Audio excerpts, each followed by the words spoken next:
Son absence avait déjà été remarquée, et le détachement avait fait halte. Un rayon blanc fouilla inlassablement le tunnel, et quand il se retrouva au centre d'une tache de lumière, Artyom leva les mains et cria « Ne tirez pas, c'est moi !» La lampe s'éteignit. Artyom se dépêcha de rejoindre le groupe, s'attendant à des remontrances. Mais lorsqu'il arriva à sa hauteur, Melnik lui demanda doucement « T'as entendu quelque chose ?» Artyom opina en silence. Il était réticent à évoquer ce qu'il venait de voir, d'autant qu'il n'avait aucune certitude. Ce n'était peut-être que le fruit de son imagination. Depuis le début de ses pérégrinations, il avait appris que dans le métro, il ne fallait pas toujours se fier à ses impressions. De quoi pouvait-il bien s'agir? Un train lancé à pleine vitesse? C'était exclu. Depuis des décennies, il n'y avait plus assez d'énergie électrique dans le métro pour faire circuler une rame. La seconde hypothèse était encore moins probable. Artyom se souvint des avertissements des sauvageons à propos des voies sacrées du Grand Vert et de l'interdit qui pesait sur cette journée. Aucune autre pensée ne lui venait à l'esprit. « Les trains ne circulent plus, c'est bien ça ?» demanda-t-il au stalker pour être sûr. L'autre le regarda avec désapprobation. « Quel train? Depuis qu'ils se sont arrêtés, ils n'ont plus bougé, sauf en pièces détachées quand les gens les ont démontés. Tu parles de ces bruits? Je pense que ce sont des eaux souterraines. La rivière coule tout près. On est passé juste en dessous. Bon, laissons tomber, on a d'autres chats à fouetter. On ne sait même pas comment sortir d'ici. » Artyom n'insista pas. Il ne voulait pas que le stalker ait l'impression d'avoir affaire à un fou. Et comme sa deuxième hypothèse était encore plus farfelue que la première, il préféra ne pas l'évoquer du tout et abandonner le sujet. La rivière devait en effet être proche. Le bruit désagréable de l'eau qui s'égouttait et le ruissellement de filets d'un liquide noir le long des rails rompaient le silence lugubre des tunnels. Les parois et les voûtes luisaient d'humidité, recouvertes de moisissures blanchâtres. Il fallait ici et là enjamber des flaques. Artyom avait appris à redouter l'eau dans les tunnels, et ce tronçon provoquait en lui un malaise. L'humidité s'infiltrait dans les secteurs oubliés ou négligés par l'homme. Sans une lutte quotidienne contre les eaux souterraines, celles-ci pouvaient s'accumuler dans des sections de voies. Il se souvenait même de certains récits de son père adoptif évoquant des stations submergées. Fort heureusement, elles se trouvaient la plupart du temps à de grandes profondeurs, ou à l'écart des voies principales, évitant ainsi le même sort aux autres stations de leur ligne. Les gouttelettes qui suintaient des parois avaient pour Artyom les reflets de la transpiration d'un être agonisant et solitaire, abandonné de tous. D'ailleurs, plus il progressait dans le tunnel, plus l'humidité refluait. Petit à petit, les ruisseaux se tarirent, la moisissure se fit plus rare et l'air plus respirable. Le tunnel poursuivait sa descente, toujours aussi désert, et cette vacuité induisait l'inquiétude. Artyom se souvenait des mises en garde de Bourbon. Il ne semblait pas être le seul à éprouver un malaise.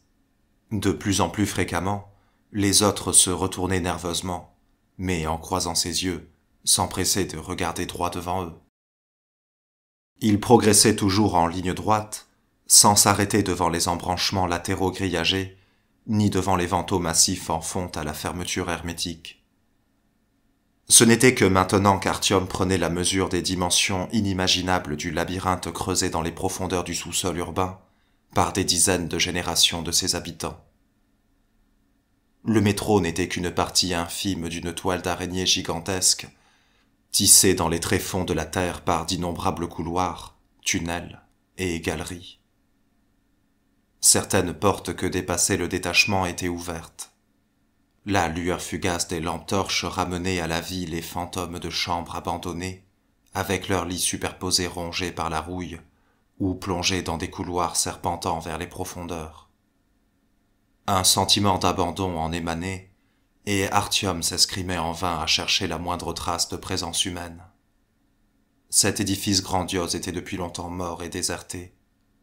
À cette vacuité oppressante, Artyom aurait préféré les restes d'un corps humain en décomposition. Leur marche forcée paraissait sans fin. Le vieillard avançait de plus en plus lentement, à bout de force. Ni le coup dans le dos, ni les injures de son escorte ne parvenaient à lui faire accélérer le pas. Le détachement ne faisait halte que pour permettre au porteur de la civière de changer de main, et aucune pause ne durait plus de 30 secondes. Oleg, le fils d'Anton, faisait preuve d'une ténacité étonnante. Bien que perclus de fatigue, il ne laissa échapper aucune plainte, se contentant de souffler lourdement en essayant de régler son pas sur celui des militaires. Artyom entendit une conversation animée en tête du peloton. Regardant par-dessus les épaules, il en comprit la raison. On entrait dans une nouvelle station semblable à la précédente. Des plafonds bas, des piliers larges comme des pattes d'éléphant, des murs en béton couverts d'une peinture à l'huile, une absence totale d'éléments décoratifs. Le quai était étonnamment profond, et il était impossible de distinguer ce qui se trouvait de l'autre côté. À première vue, 2000 personnes environ pouvaient attendre le train en même temps dans cette station. Mais ici non plus il n'y avait pas âme qui vive, et le dernier train avait quitté le quai pour une destination inconnue, des décennies plus tôt. Les rails étaient couverts d'une rouille noire, et les traverses pourrissaient sous la mousse. Le nom de la station, composé de lettres de bronze, fit frémir Artyom. C'était le mot énigmatique Genstab. Il se souvint aussitôt des militaires de police et des lueurs étranges errant dans le square malsain devant les murs effondrés du ministère de la Défense. Melnik leva sa main gantée. Le détachement s'arrêta immédiatement. « Ullmann, avec moi !» lança le stalker. Et d'un bond, il monta sur le quai. Un soldat à la carrure d'ours prit appui sur ses mains et sauta lestement à sa suite. Le bruit de leurs pas légers se fondit dans le silence. Les autres hommes du peloton, comme obéissant à un ordre silencieux, se disposèrent en formation défensive, couvrant le tunnel dans les deux directions. Artyom, qui se trouvait au centre du groupe, profita de sa position pour étudier cette étrange station. « Papa va pas mourir, hein ?» demanda le garçon en tirant sur sa manche. Artyom baissa les yeux. Oleg se tenait immobile, ses yeux implorants tournés vers lui, et le jeune homme vit que l'enfant était au bord des larmes. Il lui fit un signe de tête rassurant, et lui passa la main dans les cheveux. « C'est parce que j'ai dit où mon papa travaillait, c'est pour ça qu'on l'a blessé ?» demanda Oleg. « Papa m'a toujours dit de n'en parler à personne. » Il émit un sanglot. Papa me disait toujours que les gens n'aimaient pas les experts en missiles. Il disait que ça n'a rien de honteux, qu'ils n'étaient pas méchants, et que les missiles étaient là pour protéger la patrie, et que les autres sont jaloux. Artyom regarda en direction du hiérophante. Mais celui-ci, épuisé par la marche, s'était laissé glisser au sol. Le regard vide, il ne prêtait aucune attention à leur conversation. Quelques minutes plus tard, les éclaireurs étaient de retour. Le détachement entoura le stalker et celui-ci résuma brièvement la situation. La station est déserte, mais pas abandonnée. Il y a plusieurs représentations de leur verre. On a aussi trouvé un plan tracé à la main sur un mur. À l'en croire, cette ligne file droit au Kremlin. C'est la station centrale avec des correspondances vers toutes les autres branches. L'une d'elles pique tout droit vers la Mayakovskaya. On va devoir y aller. La voie doit être libre. On évitera tous les embranchements latéraux. Des questions ? Les soldats échangèrent des regards, mais demeurèrent silencieux. Le vieillard, lui, jusqu'à ce moment prostré par terre, s'agita en entendant le mot Kremlin. Il secoua la tête et tenta de leur dire quelque chose. Melnik se baissa et retira son bâillon. « Il ne faut pas y aller. Non, je n'irai pas vers le Kremlin. Laissez-moi ici, bredouilla-t-il. « Quel est le problème ?» demanda le stalker mécontent. « Il ne faut pas aller au Kremlin. Nous n'y allons jamais. Je ne veux pas y aller, » répétait en boucle le hiérophante. « Mais c'est parfait, ça. Ça m'arrange, » répondit le stalker. « Au moins, je suis sûr que je ne tomberai pas sur votre tribu, là-bas. les tunnels seront vides et sans danger. Et je ne compte pas me perdre dans les voies latérales. De mon point de vue, on fonce tout droit par le Kremlin. » Les hommes échangèrent quelques paroles à voix basse. Artyom se rappela les lueurs maléfiques des tours du Kremlin, et comprit pourquoi le hiérophante n'était pas le seul à vouloir éviter cet endroit. « Suffit !» lança Melnik pour couper court aux palabres. « On se bouge tout de suite. Pas le temps de tergiverser. Aujourd'hui est un jour interdit pour eux. Il n'y aura personne dans les tunnels. On ne sait pas quand l'interdit s'arrête, mais ça nous compliquera sérieusement la tâche. Levez-le. »« Non, n'y allez pas, il ne faut pas. Je n'irai pas. » Le vieillard semblait avoir perdu l'esprit. Lorsqu'un des hommes s'approcha de lui, il lui glissa entre les mains d'une contorsion fluide, comme reptilienne, puis se figea dans une apparente soumission, alors que plusieurs armes le tenaient en respect. Soudain, ses mains ligotées dans son dos s'animèrent d'un mouvement rapide. « Allez donc à votre perte !» hurla-t-il. Son rire triomphant se mua en quelques secondes en un râle d'agonie. Son corps fut saisi de spasmes, et de sa bouche sortit un flot abondant d'écume. Les convulsions figèrent son visage dans un masque difforme, d'autant plus effrayant que sa bouche y dessinait un immonde rictus. C'était le sourire le plus terrifiant qu'Artyom avait croisé de toute son existence. « Pour lui, la route s'arrête ici, » conclut Melnik. Il s'approcha du vieillard et le retourna du bout de sa botte. Le cadavre raidi céda et roula sur lui-même.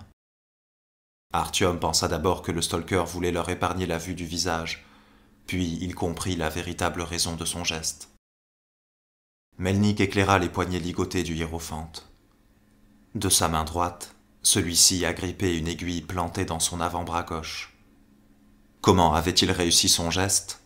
D'où venait l'aiguille empoisonnée ? Pourquoi ne s'en était-il pas servi plus tôt ? À toutes ces questions, Artyom n'avait pas de réponse. Il se détourna du corps et posa la main devant les yeux d'Oleg. Malgré l'ordre de départ de Melnik, personne ne bougea. Le stalker toisa le groupe en silence. Il n'était pas difficile de savoir ce que tous ces hommes avaient dans la tête. Quelle surprise les attendait au Kremlin, si leur prisonnier avait préféré mettre fin à ses jours plutôt que de s'y rendre.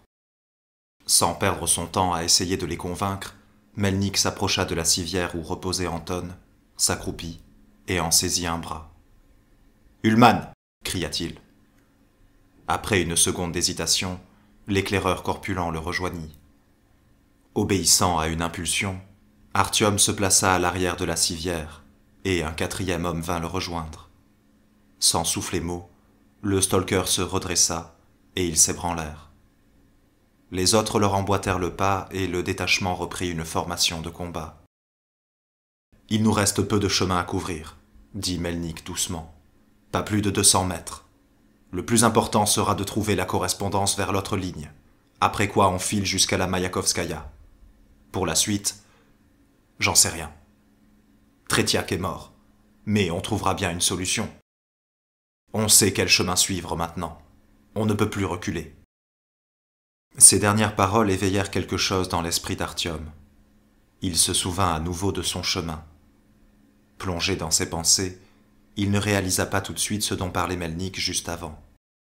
Mais au moment où le nom de Tretiak se fraya un chemin dans son esprit absorbé, il sursauta et lança à voix basse pour n'être entendu que du stalker. « Anton, le blessé, il faisait partie du RVA. C'est un spécialiste en missiles stratégiques. On a encore une chance de réussir, pas vrai ?» Melnik lui jeta un regard incrédule par-dessus son épaule, avant de poser les yeux sur le commandant de la garde étendu sur la civière. Il était au plus mal. La paralysie était passée depuis longtemps, mais il était désormais sous l'emprise de la fièvre. Aux gémissements s'entremêlaient des bribes de phrases portant des ordres incompréhensibles, mais véhéments, des complaintes désespérées, des marmonnements. Et plus on approchait du Kremlin, plus son état semblait empirer. « C'est un ordre, exécution. Ils arrivent, à terre. Lâche. Mais comment ça? Comment ça avec les autres? Personne ne pourra y survivre, personne !» lançait Anton à des camarades qu'il était le seul à voir. Son front était couvert de sueur, et Oleg, qui courait à côté de la civière, profitait de chaque halte où les porteurs se relayaient pour éponger le front de son père avec une serviette. Melnik observa le commandant de la garde pour deviner s'il parviendrait à reprendre ses esprits. Dans le rayon de la lampe, Artyom vit ses dents serrées et le mouvement désordonné des yeux sous ses paupières fermées. Ses poings étaient serrés et son corps secoué de spasmes. Les sangles qui maintenaient Anton sur la civière l'empêchaient de basculer, mais les porteurs étaient mis à rude épreuve. 50 mètres plus loin, Melnik leva la main et le détachement s'arrêta. Au sol s'étirait le dessin blanc, familier, du grand ver, dont cette fois la tête s'appuyait sur une ligne rouge qui coupait le tunnel sur toute sa largeur. Ullmann émit un sifflement. « Voilà le feu rouge, personne ne bouge !» lança quelqu'un à l'arrière, avec un rire nerveux. « C'est pour les verts, ça ne nous concerne en rien !» rétorqua le stalker. « En avant !» Leur progression était très lente désormais. Melnik s'était porté à la tête du peloton, l'appareillage de vision nocturne sur les yeux. Mais la prudence n'expliquait pas à elle seule ce ralentissement. À la station Genstab, la pente du tunnel s'était accrue. Et même s'il restait toujours aussi dégagé, depuis la station Kremlin émanait l'impression d'une présence. Elle enveloppait les hommes, les persuadant que là-bas, dans les profondeurs où la lumière était proscrite, se cachait quelque chose d'indicible, d'immense et de mauvais. Cette sensation n'avait rien de commun avec tout ce qu'Artyom avait pu ressentir jusqu'alors. Elle n'était comparable ni au sombre tourbillon qui l'avait poursuivi aux abords de la Soukarevskaya, ni aux voix dans les tuyaux, pas plus qu'à la peur superstitieuse des habitants des tunnels menant à Park Pobedi. Artyom sentait de plus en plus distinctement que, cette fois, derrière cette impression menaçante, se cachait quelque chose, d'inanimé, mais de vivant. Il se tourna vers le soldat aguerri qui portait la civière en diagonale par rapport à lui, et que le stalker appelait Ullmann. Et il eut soudain envie d'engager la conversation. Peu importait le sujet pourvu qu'il entendît le son d'une voix humaine. « Pourquoi est-ce que les étoiles brillent sur les tours du Kremlin ?» demanda Artyom, qui venait de se rappeler une question qui lui torturait l'esprit. « Qui t'a dit qu'elles brillaient ?» rétorqua Ullmann étonné. « Il n'y a rien de tel là-bas. Chacun y voit ce qu'il veut y voir. Certains disent même qu'il y a bien longtemps que le Kremlin n'existe plus, mais tout le monde espère que le Saint des Saints est toujours debout. » Qu'aurait-il pu lui arriver ? Personne ne le sait, répliqua l'éclaireur. À part peut-être des cannibales. Je suis encore jeune. À l'époque, je n'avais que 10 ans.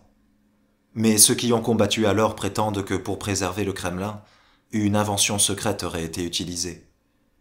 Une arme biologique. Et ce, dès les premiers instants du conflit. Nul ne s'en est aperçu au début, et aucune alerte n'a été donnée. Quand on s'est rendu compte de ce qui se passait, il était déjà trop tard. Cette invention avait dévoré tout le monde sur place, et beaucoup aux alentours.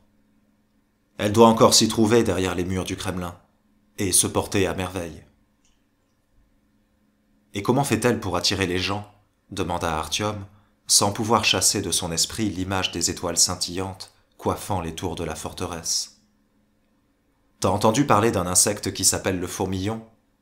Ses larves creusent dans le sable des cônes inversés et se tapissent au fond en ouvrant grand la bouche. Si une fourmi a le malheur de passer pas loin, hop, c'en est fini de sa vie de labeur. Le fourmilion gigote au fond de son trou. Le sable tombe et entraîne la fourmi directement dans sa gueule. Au Kremlin, c'est pareil. Il suffit que tu te trouves sur le bord de l'entonnoir et te voilà aspiré, répondit le soldat en ricanant. Mais pourquoi les gens y vont-ils d'eux-mêmes ? Insistait Artyom. Qu'est-ce que tu veux que j'en sache ? Ça doit les hypnotiser peut-être. Regarde par exemple tes copains cannibales illusionnistes. Ils t'endorment le cerveau. Et tant que t'en as pas été témoin, t'as du mal à y croire. On a bien failli y rester. Alors explique-moi pourquoi on va droit dans sa tanière, demanda Artyom étonné. C'est pas à moi qu'il faut poser ce genre de questions, c'est au chef. Mais si j'ai bien compris, il faut se trouver à l'extérieur et regarder les tours et les murs pour qu'ils te bouffent, alors que nous, Je crois bien qu'on est déjà dedans. Et puis, qu'est-ce que tu veux regarder d'ici? Melnik se retourna et leur intima l'ordre de se taire. Ullmann s'interrompit aussitôt, et ils entendirent ce que masquait sa voix. Venant des profondeurs, un bruit sourd et troublant qui rappelait des clapotis, des feulements. Il suffisait d'entendre ce bruit insistant et désagréable une seule fois pour ne plus pouvoir le chasser de son esprit. Ils dépassèrent 3 portails hermétiques successifs. Tous les vantaux étaient grands ouverts en guise de bienvenue, et le rideau métallique remontait jusqu'au plafond. L'entrée, pensa Artyom. Nous sommes sur le seuil. Les parois s'écartèrent, et ils entrèrent dans une salle entièrement marbrée. Elle était si vaste que les faisceaux de leurs puissantes lampes torches atteignaient à peine les murs du côté opposé. Contrairement aux autres stations secrètes, le haut plafond était soutenu par des colonnes élancées, au décor somptueux. De lourds lustres dorés, partiellement ternis par le temps, scintillaient chaleureusement à la lumière des lampes torches. Plusieurs panneaux de mosaïque couvraient les murs de la station. On y distinguait un homme d'âge moyen à la barbiche pointue et au crâne dégarni, faisant face à des ouvriers en bleu de travail, à des jeunes filles modestement vêtues, un petit foulard blanc dans les cheveux, et à des militaires portant des casquettes démodées. Ailleurs, des escadrilles d'avions de chasse traversaient les cieux, et des tanks en formation rampaient. Et enfin, on voyait le Kremlin lui-même. Une station étonnante qui ne portait aucun nom. Mais cette lacune manifeste attestait encore mieux où il venait d'arriver. Les colonnes et les murs étaient recouverts d'une épaisse couche de poussière. De toute évidence, l'homme n'avait pas remis le pied dans cette station depuis des décennies. La simple pensée que même les sauvageons téméraires l'évitaient faisait froid dans le dos. Un peu plus loin sur les voies était arrêtée une rame peu ordinaire. Elle ne comprenait que 2 wagons, mais lourdement blindés et de couleur vert foncé. À la place des fenêtres se trouvaient des fentes étroites rappelant des meurtrières. Les portes, une par wagon, étaient verrouillées. Les maîtres du Kremlin, se dit Artyom, n'avaient sans doute pas eu l'occasion d'utiliser ce dispositif secret pour fuir les lieux. Ils montèrent sur le quai et firent halte. « Alors voilà à quoi ça ressemble, » dit le stalker, en renversant la tête autant que son casque le lui permettait. « J'ai tant entendu d'histoires à propos de cette station, mais tout était faux. »« Où va-t-on maintenant ?» demanda Ullmann. « Je n'en ai pas la moindre idée, » confessa Melnik. « Il faut qu'on se repère. » Cette fois, il ne partit pas en reconnaissance, et toute la troupe s'ébranla de conserve. Malgré son étrangeté, cette station ne manquait pas de rappeler celle du métro ordinaire. De part et d'autre du quai central couraient des voies qui délimitaient la station. Aux 2 extrémités de la salle, des escalators à jamais immobiles s'enfonçaient sous des arches majestueuses. Le plus proche de leur position montait vers les niveaux supérieurs, l'autre plongeait vers d'insoupçonnables profondeurs. Quelque part devait également se trouver un ascenseur. Il était peu probable que les anciens maîtres du Kremlin aient eu du temps à perdre, à l'opposé du commun des mortels, en empruntant les lents escalators. L'émerveillement de Melnik contamina le détachement. Tous fouillaient de leurs faisceaux lumineux les hautes voûtes de la salle, s'extasiaient devant les statues de bronze disposées en son centre, admiraient les somptueux panneaux de mosaïque de ce véritable palais souterrain. Sans s'en rendre compte, ils baissèrent la voix jusqu'au chuchotement pour ne pas en troubler la quiétude. Tout à son admiration, Artyom oublia toute notion de danger. Le suicide du vieux hiérophante et le scintillement envoûtant des étoiles du Kremlin. Une seule pensée occupait son esprit désormais. Il aurait voulu voir cette merveilleuse station briller de 1000 feux sous l'éclat étourdissant de ses lustres.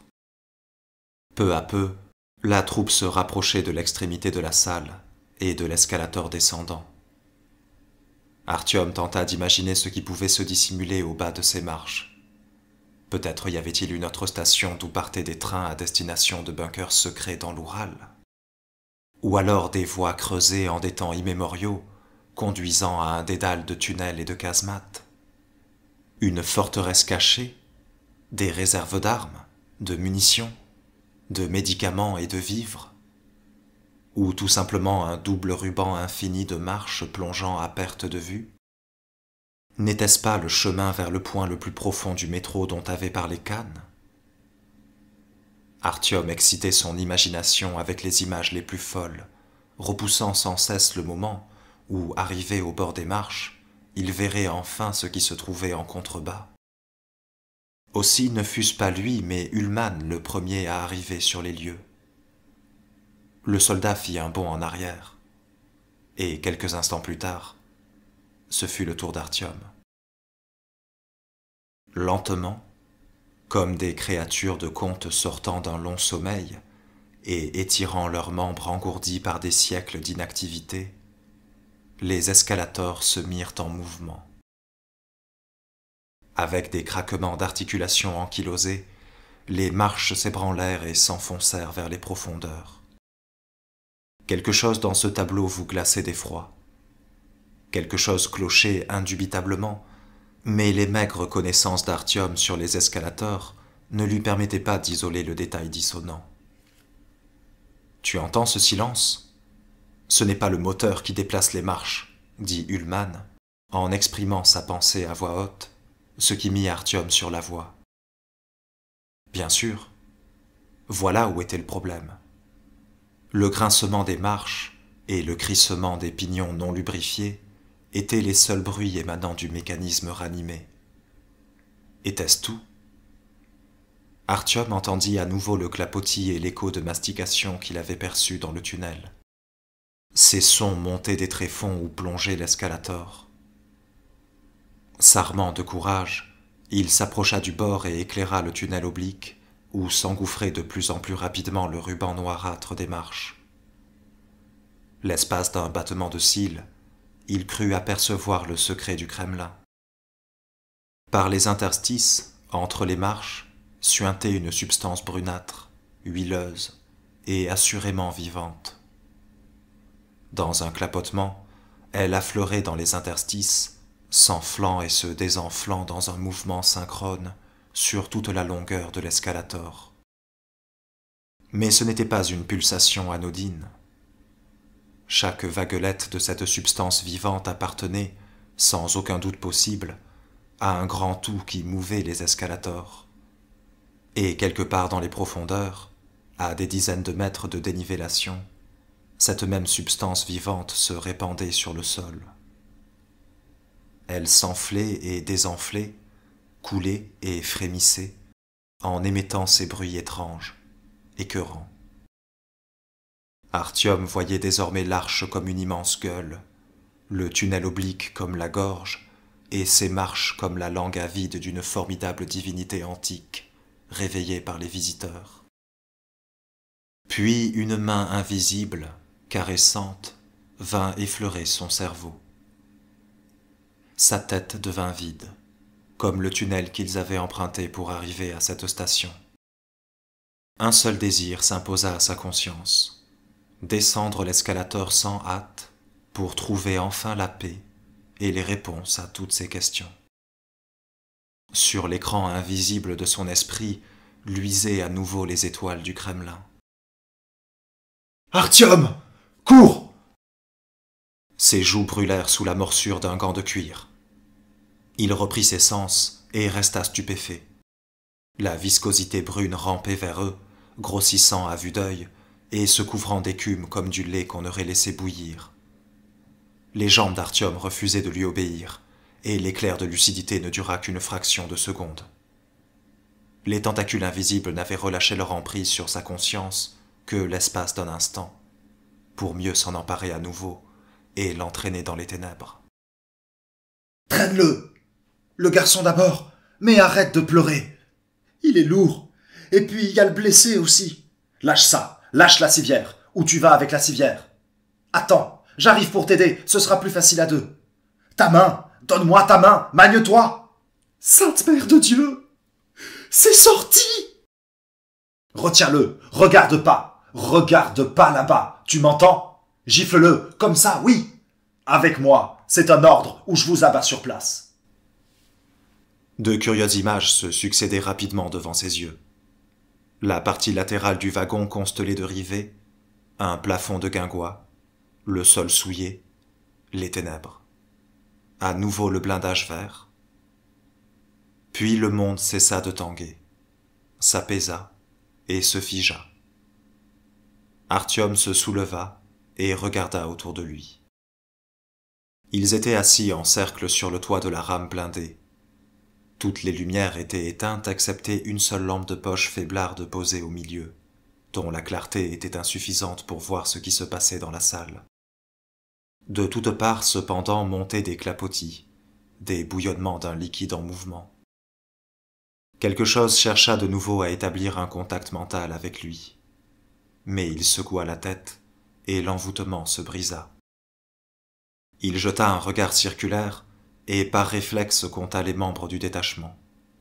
Il en dénombra 5, en excluant Anton, toujours inconscient, et son fils. Artyom nota machinalement la disparition d'un des soldats, puis sa conscience se figea à nouveau. L'absence de pensée plongeait sa psyché dans les eaux troubles. Il était difficile d'y résister seul. Dans la fraction de seconde où il avait cerné le problème, il s'efforça de se raccrocher à cette idée. Il fallait impérativement que son esprit soit occupé en permanence, peu importait l'objet de cette occupation. Les autres devaient apparemment faire face au même problème. Voilà ce qui est arrivé à cette saloperie avec les radiations. Ils avaient raison, c'est une arme biologique, mais ils étaient loin d'imaginer un tel effet cumulatif. Encore heureux qu'elle reste derrière les murs et ne se répande pas dans la ville, disait Melnik. Personne ne lui répondit. Les hommes se taisaient et l'écoutaient distraitement. Parlez, parlez, surtout ne restez pas silencieux. Cette saleté vous triture la cervelle. Hé, Oganessian, tu penses à quoi? Cria le stalker en secouant un de ses subalternes. Ullmann, Sainte Mère de Dieu, où est-ce que tu regardes? Regarde-moi, allez, parlez. Elle est douce. Elle m'appelle, répondit Ullmann en battant des paupières. Qu'est-ce que tu racontes? Comment ça, elle est douce? T'as vu ce qui s'est passé avec Delagine? Il gifla Ullmann violemment, et le regard vitreux du soldat s'éclaircit. Les mains! On se donne tous la main! Continuait à s'égosiller Melnik. Ne vous taisez pas! Artyom, Sergueï, regardez-moi!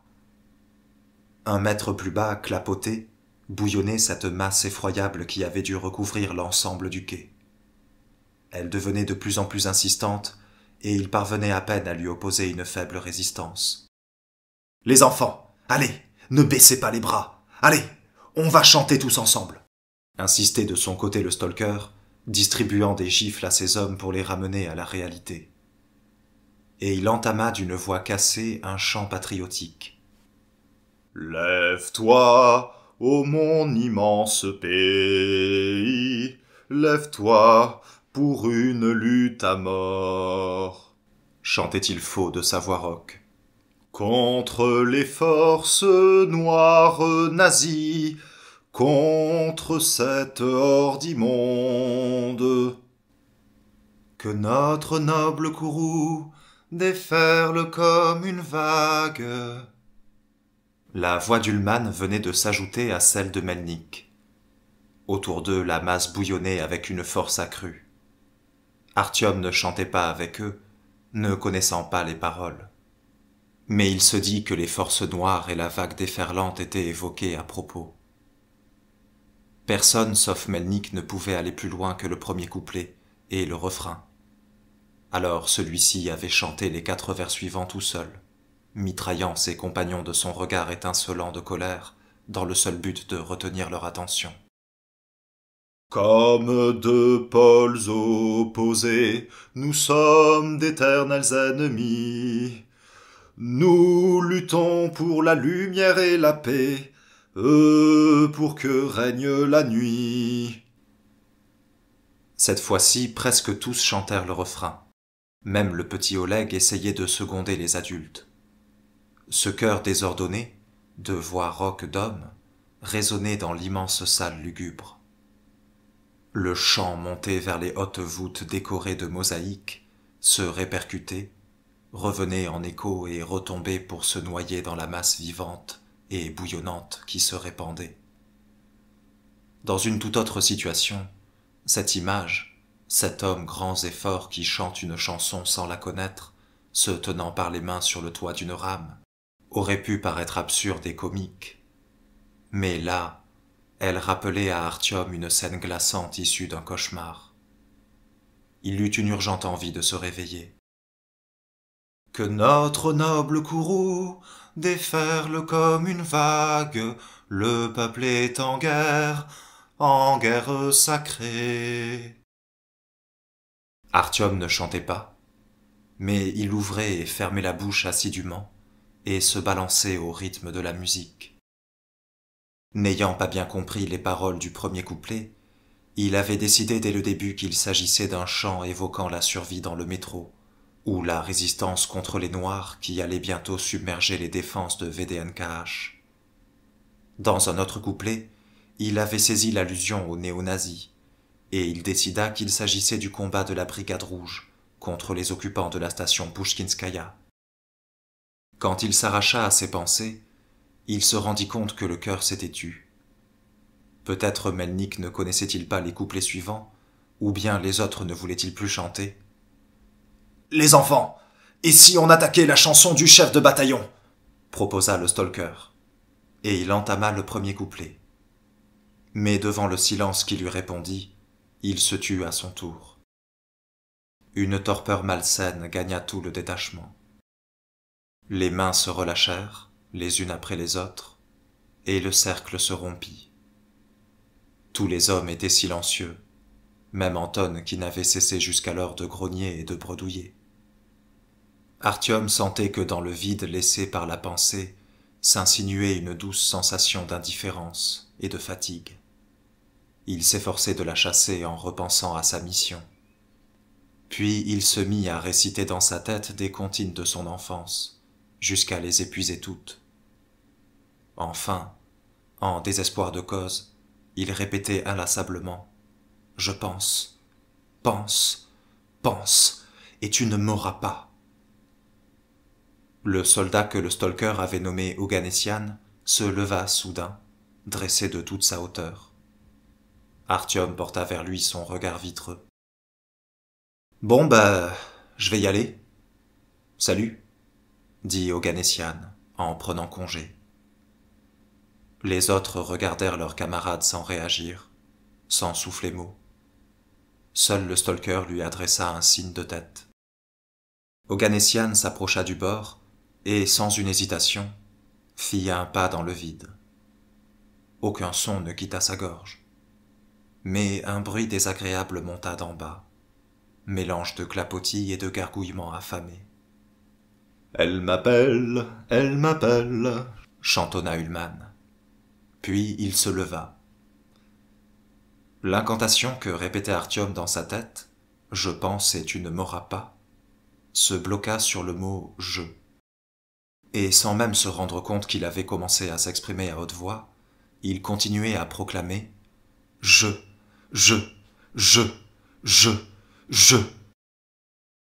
Puis il fut submergé d'un désir irrépressible de regarder à ses pieds, pour vérifier si la masse mouvante était aussi laide qu'il en avait eu l'impression initialement. Et s'il s'était trompé? Le souvenir des étoiles coiffant les tours du Kremlin lui revint en mémoire. Elles étaient si lointaines, si attirantes. Ce fut à ce moment que le petit Oleg bondit sur ses pieds et, prenant de l'élan, se jeta dans le vide avec un rire joyeux. La fondrière vivante en contrebas avala sans bruit le gamin. Artyom en ressentit une certaine jalousie et se prépara à lui emboîter le pas. Mais dans les secondes qui suivirent l'engloutissement de l'enfant, ou peut-être à l'instant même où la masse visqueuse lui ôtait la vie, son père hurla et reprit connaissance. Respirant lourdement sans cesser de regarder tout autour de lui, Anton se redressa et se mit à secouer les autres, en répétant la même question. « Où est-il? Que lui est-il arrivé? Où est mon fils? Où est Oleg? Oleg! Oleg !»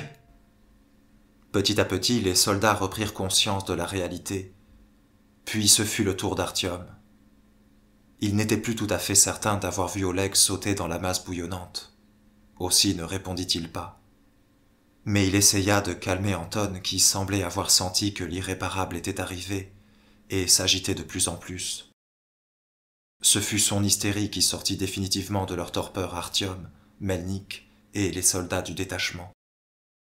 Son excitation, son désespoir furieux, les contaminèrent tous, et la poigne invisible qui enserrait leur esprit dans son étau se retira précipitamment, comme brûlée par leur haine débordante. Tous recouvraient enfin le plein usage de leur intellect qu'on avait étouffé. Artyom le comprenait désormais, dès leur arrivée aux abords de la station. Le stalker tira quelques balles dans la masse clapotante sans aucun résultat. Il demanda alors à son subalterne armé d'un lance-flamme de se défaire de son sac à dos contenant le combustible et de le lancer à son signal le plus loin possible de leur wagon. Il ordonna à 2 autres hommes d'en éclairer le point de chute, épaula son arme et fit un signe de la main. Dans un mouvement de disco-ball, le soldat propulsa le réservoir de toutes ses forces et manqua de basculer du toit. Le sac s'éleva lourdement dans les airs et amorça sa descente à une quinzaine de mètres de la rame. « Couchez-vous !» Melnik attendit l'instant du contact avec la surface huileuse de la substance biologique et pressa la détente. Artyom, étendu de tout son long sur le toit du wagon, observa les dernières secondes de vol du réservoir. Lorsqu'il entendit le bruit sec de la détonation, il cacha son visage dans le pli de son coude et se colla au blindage froid. L'explosion fut puissante. Le jeune homme faillit être emporté par le souffle, et la rame oscilla. Malgré ses paupières closes, il perçut les reflets rougeâtres du combustible enflammé, éclaboussant le quai. L'espace d'1 minute, rien ne se produisit. Les clapotis et gargouillis de la masse visqueuse ne faiblissaient pas.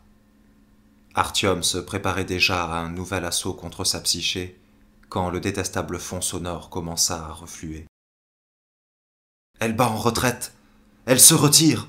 hurla Ullmann près de son oreille. Artyom releva la tête.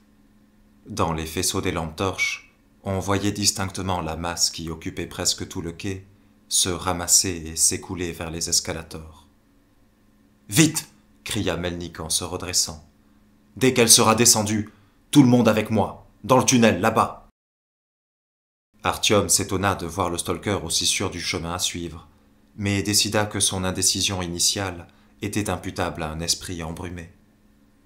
Melnik était redevenu ce qu'il avait toujours été, un commandant de détachement sobre, déterminé, et n'admettant aucune objection. Artyom n'avait ni le temps ni l'envie de réfléchir au comportement du stalker. Sa seule obsession était de quitter au plus vite cette maudite station, avant que l'étrange locataire des sous-sols du Kremlin ne se reprenne et ne revienne les dévorer.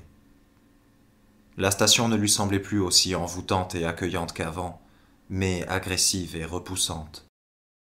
Même les ouvriers et les paysans des panneaux de mosaïque le fixaient d'un air irrité, et les seuls sourires qui subsistaient étaient tendus et faux. Ils sautèrent sur le quai et s'élancèrent vers l'autre extrémité de la station. Anton avait entièrement recouvré sa mobilité et courait au même rythme que les autres. Plus rien ne les retardait désormais.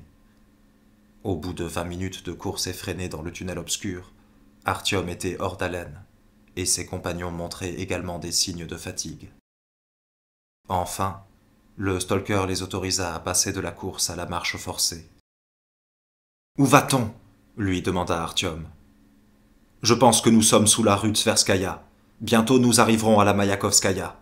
On verra sur place. »« Comment avez-vous su quel tunnel emprunter ?»« C'était indiqué sur la carte que nous avons trouvée à la station Genstab, mais je ne m'en suis souvenu qu'au dernier moment. Tu me croiras ou non, dès l'instant où nous avons posé le pied sur la station, tout m'est sorti de la tête. » Artyom réfléchit. L'émerveillement qu'il avait ressenti à la vue des splendeurs de la station de ces marbres, de ces tableaux, de ces statues, n'était-il qu'un sentiment étranger induit par l'envoûtement de la monstruosité qui y résidait, et non quelque chose qu'il avait ressenti au plus profond de son âme? Il se rappela ensuite le dégoût et la peur qu'il avait ressentis à la vue de la station, quand l'emprise de l'être sur leur esprit avait cessé, et il en vint à douter que ces sentiments avaient été les siens. Ce fourmilion qui avait induit chez eux l'émerveillement pour les retenir dans la station avait tout aussi bien pu provoquer les impressions repoussantes pour les en chasser lorsqu'il l'avait blessé. Quels étaient les sentiments qui lui appartenaient à lui, Artyom, et qui naissaient dans sa propre tête? L'esprit de la créature avait-il réellement relâché son emprise, ou continuait-elle à lui dicter ses pensées et à induire ses émotions? À quel moment avait-il succombé à son joug hypnotique? Avait-il jamais pu faire usage de son libre arbitre? Un choix pouvait-il être réellement libre? Artyom se rappela sa conversation avec les deux originaux de la station Polianka. Il se retourna. À 2 pas derrière lui marchait Anton. Il ne posait plus la question insistante du sort de son fils. Quelqu'un avait dû lui répondre. Ses traits étaient figés et meurtris, et son regard tournait en lui-même. Se rendait-il au moins compte qu'il avait été à 2 doigts de sauver le petit garçon? Que sa mort n'était qu'un hasard malheureux? Ce même hasard qui leur avait sauvé la vie à tous? Hasard ou sacrifice? Vous savez, c'est sans doute grâce à Oleg que nous sommes encore en vie. C'est grâce à lui que vous avez repris connaissance, lui dit-il sans s'étendre sur les détails. Oui, acquiesça Anton avec indifférence. Il nous a dit que vous vous occupiez des missiles stratégiques. Les missiles tactiques, rectifia-t-il. Tochka Iskander. Et des systèmes de tir par salve, Smerch, Ouragan, demanda le stalker qui avait entendu leur conversation et ralentit le pas. Je connais aussi. J'ai fait partie du service de rengagement. On nous l'a appris également. Ça m'intéressait à l'époque. J'ai voulu tout essayer, jusqu'à ce que je constate à quoi ça nous a menés. Sa voix ne portait aucun signe d'intérêt pour la conversation, tout comme il ne témoignait aucune inquiétude à propos de son secret désormais éventé. Il répondait mécaniquement par des phrases courtes. Melnik opina du chef et reprit la tête du convoi. « Nous avons vraiment besoin de votre aide, » dit Artyom avec précaution. « Vous comprenez, chez nous, à VDNKH, il se passe des choses terribles. » Il s'interrompit. Après tout ce dont il avait été le témoin durant les dernières 24 heures, ce qui se passait à VDNKH ne paraissait plus aussi terrible, ni exceptionnel, ni capable d'envahir le métro et d'éradiquer définitivement l'espèce humaine. Artyom chassa cette idée, se disant qu'elle ne lui appartenait peut-être pas. « De la surface, il y a des saletés qui descendent dans le métro, » poursuivit-il. Mais Anton lui coupa la parole d'un geste. « Dis-moi juste ce qu'il faut que je fasse, et je vais le faire, » répliqua-t-il d'une voix monocorde. « J'ai tout mon temps maintenant. Comment rentrer chez moi sans mon fils ?» Artyom opina et s'éloigna du commandant de la garde, le laissant seul. Il était mal à l'aise à l'idée de demander de l'aide à un homme qui venait juste de perdre son enfant, d'autant plus qu'il s'en sentait responsable. Il rattrapa le stalker. Celui-ci avait l'air de bonne humeur. Marchant quelques pas devant son détachement, il chantonnait doucement.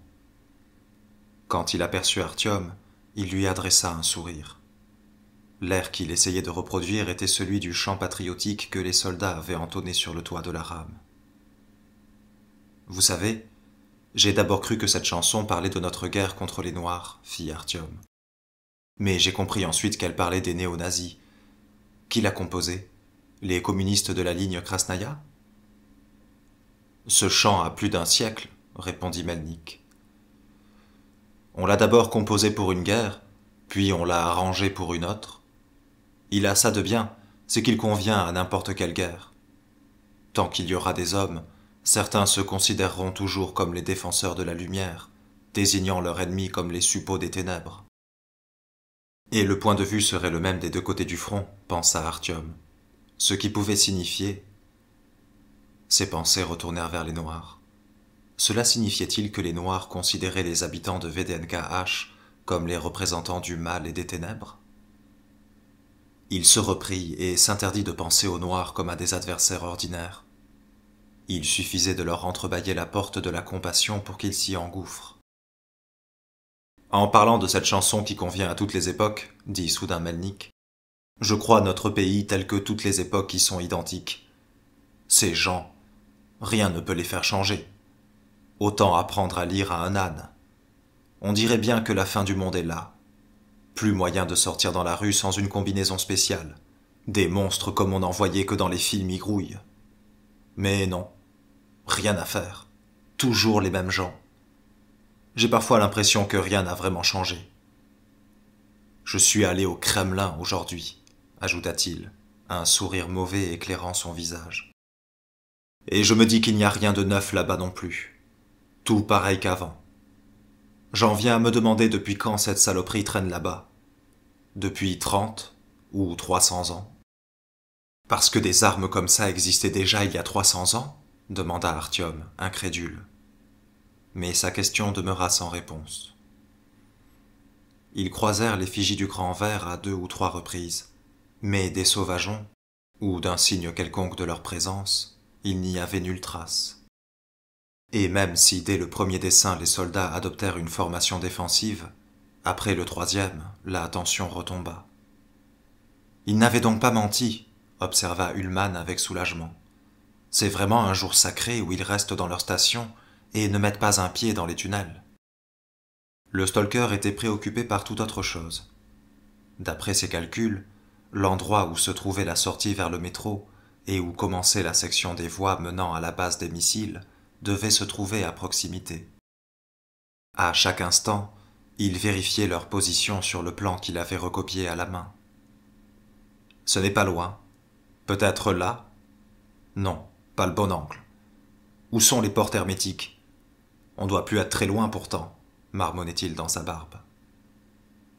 Enfin, ils s'arrêtèrent à une fourche. À gauche, derrière une grille, se trouvait une impasse au fond de laquelle gisaient les débris d'un portail hermétique. À droite, aussi loin que portait le faisceau des lampes torches, courait un tunnel rectiligne.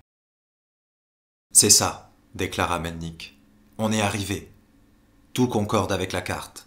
Derrière la grille, il y a un éboulement, comme à Parc Pobedi. Et il doit y avoir aussi un passage. Là où ils ont descendu Tretiak. Bon. » Éclairant le plan avec sa lampe, il raisonnait à haute voix. D'ici, le tunnel va directement au missile. Et de l'autre côté vers le Kremlin. C'est là d'où l'on vient. Tout va bien. Avec Ullmann, il se faufila derrière la grille et pendant 10 minutes tous deux passèrent l'impasse au peigne fin, balayant de leurs lampes les murs et le plafond. C'est bon, il y a un passage. Cette fois c'est par le sol. Il y a une plaque ronde, comme celle des égouts, leur annonça à son retour le stalker. On y est. Repos. À peine assis, et malgré la posture inconfortable, Artyom sombra dans un sommeil profond.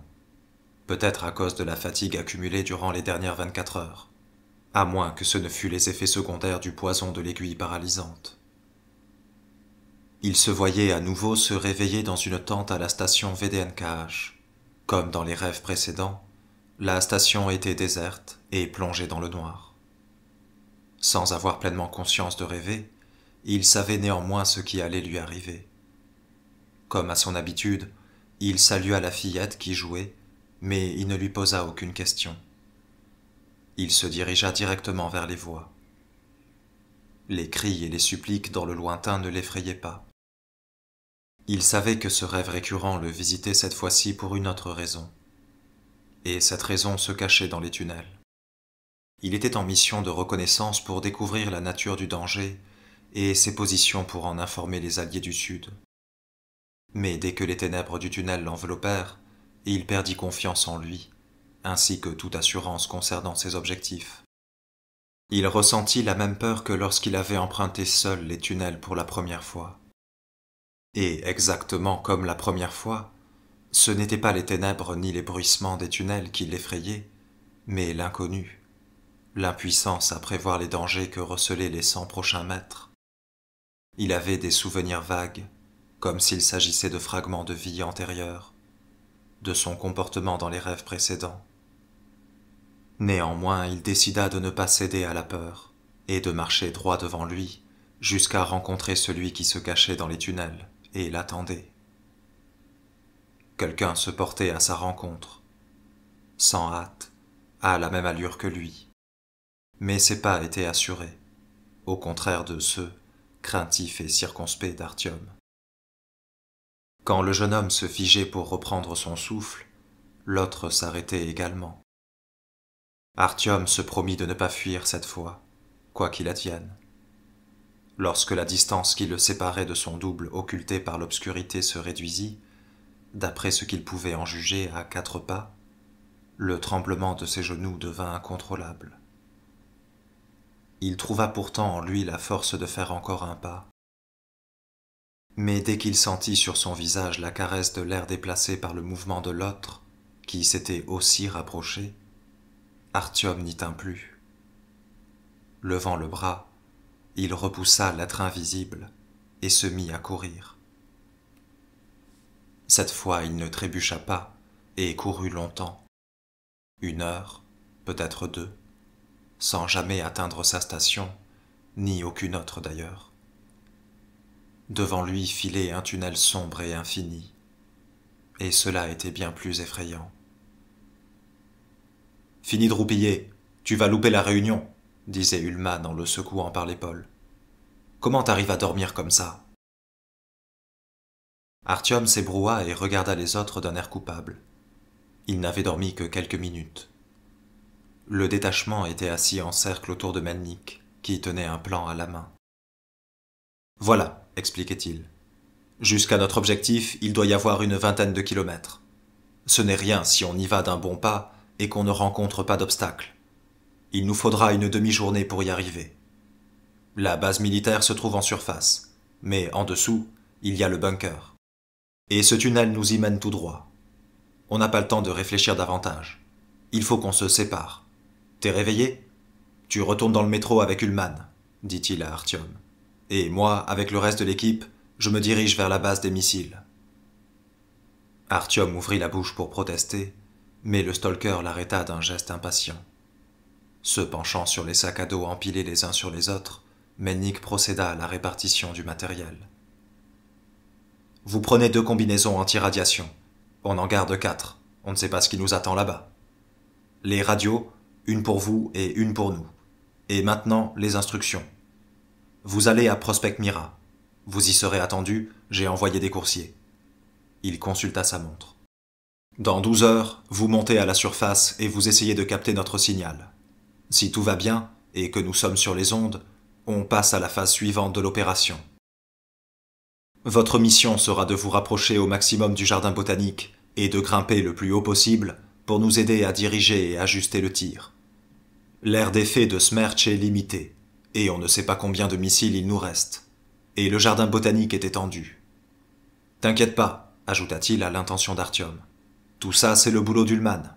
Tu ne seras là que pour lui tenir compagnie. Mais tu nous apportes aussi une valeur ajoutée. Tu es le seul à savoir à quoi ressemblent ces noirs. Je pense que la tour Ostankino est le meilleur poste d'observation. Elle a un renflement au milieu, où il y avait un restaurant dans le temps. On y vendait même des petites tartines de caviar à des prix prohibitifs. Mais les gens n'y allaient pas vraiment pour ça. C'était la vue sur Moscou la principale attraction. On y est aux premières loges pour observer le jardin botanique. Tâchez de grimper là-haut. Si c'est pas possible, essayez les grands bâtiments blancs en U. Si on doit en croire les rapports, ils sont presque inoccupés. Voilà. Une carte de Moscou pour vous et une pour nous. Elles sont quadrillées. Il vous suffit d'observer et de transmettre. Le reste, on s'en occupe. Rien de bien compliqué. Des questions ? Et s'ils n'ont pas leur nid là-bas ? Demanda Artyom. S'il n'y en a pas, qu'est-ce que tu veux y faire ? Répondit le stalker en frappant la carte du plat de la main. Tiens, d'ailleurs, j'ai une petite surprise pour toi, ajouta-t-il. Il sortit de son sac à dos un paquet en plastique blanc avec un dessin sur le côté. Le jeune homme l'ouvrit et en tira un passeport neuf, ainsi qu'un livre d'enfant dans lequel se trouvait la précieuse photo qu'il avait trouvée dans l'appartement abandonné sur la perspective Kalinine. Quand il s'était lancé au secours d'Oleg, il avait laissé ses trésors à la Kievskaya, et Melnik, qui avait pensé à les récupérer, les avait transportés avec lui depuis tout ce temps. Ullmann, qui se tenait à côté, regarda Artyom d'un air incrédule avant de fixer le stalker. « Des effets personnels », répondit simplement Melnik, en ouvrant les bras, le sourire aux lèvres. Artyom aurait voulu le remercier chaleureusement, mais il se levait déjà et distribuait les ordres aux soldats de son groupe. Il s'approcha d'Anton, absorbé dans ses pensées. « Bonne chance, dit Artyom en lui tendant la main. Anton opina en silence et passa le sac à dos sur ses épaules. Ses yeux étaient vides. « Bon, on se dit pas au revoir, le compte à rebours commence, lança-t-il. Et tournant les talons, sans ajouter un mot, il s'enfonça dans le tunnel.